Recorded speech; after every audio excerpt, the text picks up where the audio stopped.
Hello everyone and welcome to a new Grooming Business Awards show. So today we are welcoming Anna from the Dog House in Leicester. Hello Anna, and thank you for being with us today. Thank you for having me. Thank you. So first, congratulations for your nomination in the role model category. Thank you very much. Yeah, it's a nice surprise to get the message from you. So you are running the Dog House in Leicester, UK. So can you tell us a little bit more about it, how it all started? Okay, so I'm one half of the Dog House. So my business partner, Selena West, also runs the Dog House with me, but she's quite camera shy, so she didn't want to come on and speak to anyone. She's a bit shy when it comes to these sort of things. So I get nominated for this type of thing between the two of us. And we met when I was training. So Selena was at the same training school that I was. Then we just became really good friends, went out, had a few cocktails one night and decided that we should go into business together. So all good stories start with cocktails. And so for how long have you been running this business?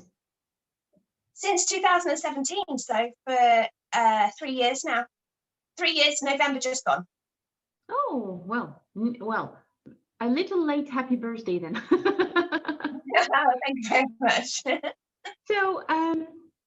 So how is it to work with a partner? So it's really good, actually. We split the workload quite evenly. So I do more of the marketing side of things, and Selena does a bit more grooming when we're in together. She works a couple of days less than I do a week, but it balances out quite nicely. It helps when you have those dogs that like to dance about on the table a bit sometimes, and you just need that extra pair of hands. So there's always, on 3 days of the week, there's 2 of us in. So we tend to book in bigger day dogs on those days, so that we can do them together, or perhaps slightly more difficult dogs that just need a little bit more reassurance on the table. And it actually works really, really well. We find that it's just a nice balance, really. And obviously, if you have a slightly difficult customer as well, there's always someone there that's got your back too. It's good to have each other for backup. That's great. And I understand you have a kind of a specific grooming program for puppies, and you call that 6-step signature. That sounds really interesting. Can you tell me more about it? Yes, so for us, we identified that there's a bit of a gap in the market with puppies coming into the salon, whether it's they've read upon a Facebook group or whether the breeders told them that, particularly with sort of cockapoo and doodle puppies, that they perhaps don't need grooming until they're sort of 6 months to a year. And we were finding that the dogs that were coming at those ages were really quite badly matted or had no socialisation. So we came up with our Puppy Pamper Package. So it's a 6-week programme, and it focuses around sort of the 6 Ps, which are, I've written them down because I tend to forget them sometimes. So it's place, so the environment that you're grooming the dog in and getting them used to their environment and all the different stimulants in, so sort of the sound, the noises, the smells of the salon. And then we look at sort of partnership, so the bond that we have with the puppy. We would much rather a dog come bounding in and be happy to see us, and then we work on their behaviour on the grooming table as they grow up. But it's their confidence coming into the salon that we really like to see. Patience and progression, they sort of go hand in hand. So it's allowing the puppy over the 6 weeks to develop and grow and begin to understand how the grooming journey goes together for them. And then obviously pamper and play, because a lot of it's focused around them having a good time in the salon, them learning bit by bit, and also incorporating, we have sort of lots of puzzles, snuffle mats, licky mats, and try and find out what their favourite thing is, if it's a toy or if it's a certain treat that will really encourage them to enjoy their grooms. And do you have, I would say, a big proportion of your customers who started with this program first? Yeah, so it's a program that we only sort of brought in properly around the start of 2020, which obviously hasn't been the best year for grooming. But we have quite an influx of puppies and come through it.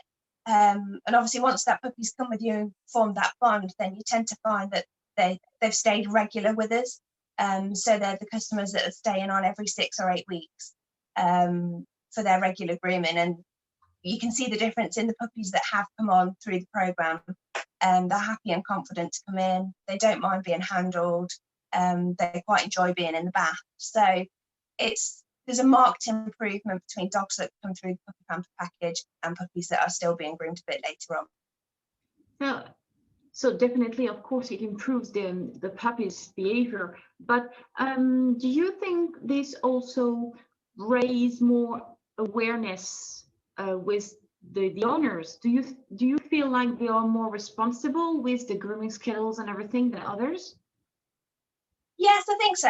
And it's something that Selena and I are both really, really passionate about, is getting the message out there. And we've written various blogs on it for clients to have a read of. And we're really hot on it with even stuff we've done over the lockdowns with lives and online bits for our, we've got like a Facebook group for our clients, but we really try and push that, that puppies need to be in from sort of 12 weeks old when they're able to go out. It's really good to have them in as soon as possible.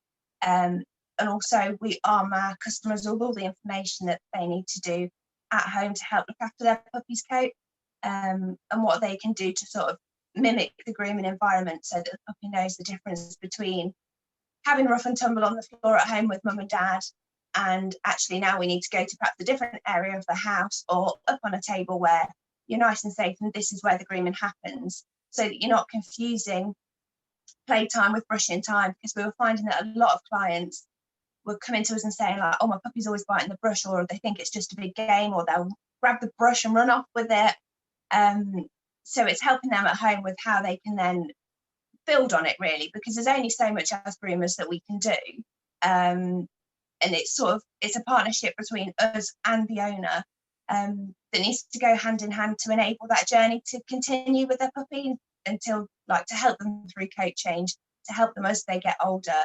And even with older dogs, again, how you begin to adapt that as they become perhaps less tolerant of being groomed, that can't stand for so long on the table. It's about adapting all the time, isn't it, to the dog that you've got in front of you? Yes, definitely, yeah. Well, that sounds fantastic. Well, you're very lucky to, well, no, you're not very, you're very smart first to have this program on, and I guess you are feeling lucky afterwards to have this, how could I say that? Well-behaved customers. So confident customers. Some of them are still a bit fidgety. Yeah, I guess they are, I'm sure. So well, definitely this year is quite of a dodgy years to make plans, but do you have plans for the future? Yeah, definitely. We want to grow and develop, really, as a salon. We want to get bigger, perhaps offer a little bit more in terms of sort of spa days for dogs, where we can incorporate a little bit of daycare as well, because we find it's something we get asked for an awful lot, is if we do daycare alongside grooming, and at the minute it's not something we do, but it's something we're definitely looking to expand, and to offer like spa pamper days for dogs where they can come for a day, maybe have a walk, have their groom, and have a nice relax in the salon, really. We wouldn't be able to have the capacity to have lots and lots of dogs in, and I think if you have a larger capacity, sometimes you lose a bit of the relaxation side of things. So it would be for sort of like a couple of dogs that could come in for the day, helps with daycare, gets their grooming, gets them walked. And I think even though, as we're seeing now, people sort of evolving to being able to work from home, so daycare has perhaps dropped off for people, but whilst they're working at home, I know that sometimes I would like my dogs to be at daycare if I've got a day at home, just so that I can concentrate on my job. And I think the same. yeah, exactly. And I think there's definitely a market there for maybe not daily daycare, but for one-offs, if people have got to be away working, or have got really important meetings at home and can't get out with a dog or can't give it the time it needs. I think daycare will perhaps evolve into less frequent but more luxurious, and we're hoping to tap into that market a little bit.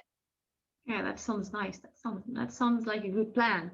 Well, thank you very much, Anna, for being with us today. It was really lovely to talk with you. So I wish you the best of luck for the lockdowns and stuff like that, and with all your puppies. Thank you very, very much. Thank you. Thank you so much for having me. It's been lovely to speak to you, and I hope that things pick up over in France as well for you. We will get through 2020. Yeah, thank you. Thank you.